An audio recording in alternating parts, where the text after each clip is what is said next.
olo jiaby la mozikany malagasy tsara sady manome ambiance mafana rehefa fetiny andro misy la moziky iray mampietsika olo jiaby la mozikany malagasy tsara sady manome ambiance mafana nare tsaiko madinika maheno azy nare tanora nalana vavy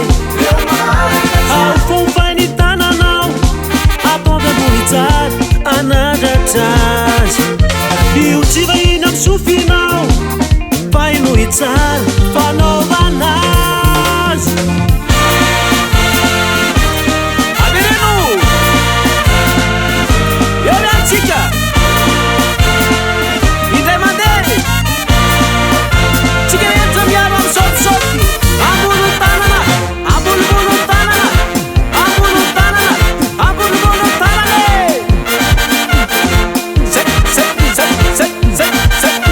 zay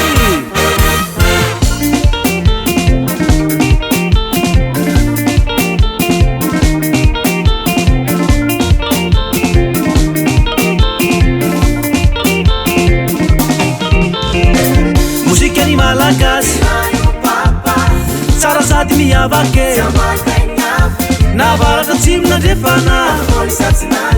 tsisy talaiky fa samy maraka ny fanaovana azy nanaky kabareo na mariazy nalanonana miaja sambola miatso e navora zaza na famadihane tombo fatsipindrane mba atsofoka kely le mba fampindrinoatra eo avereno eo antsika indray mandeha tsika rehetra miaro amin'ny sotisoty levelanay levelanay levelanay levelanay tampelanay tampelanay tampelanay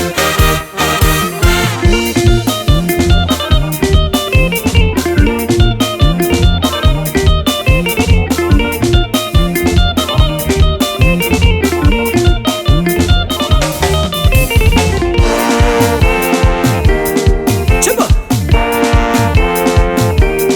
saio tá saio papa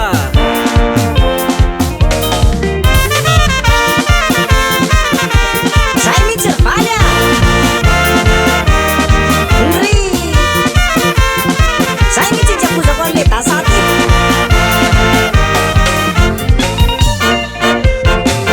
papaptekare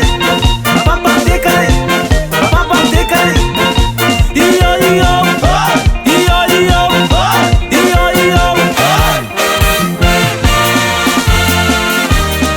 avereno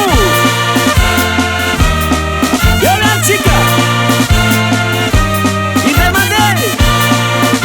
tsika rehetra miaro amin'ny sotisoty levelanay levelanay levelanay levelanay tampelanay tampelanay tampelanay merci ranga dasa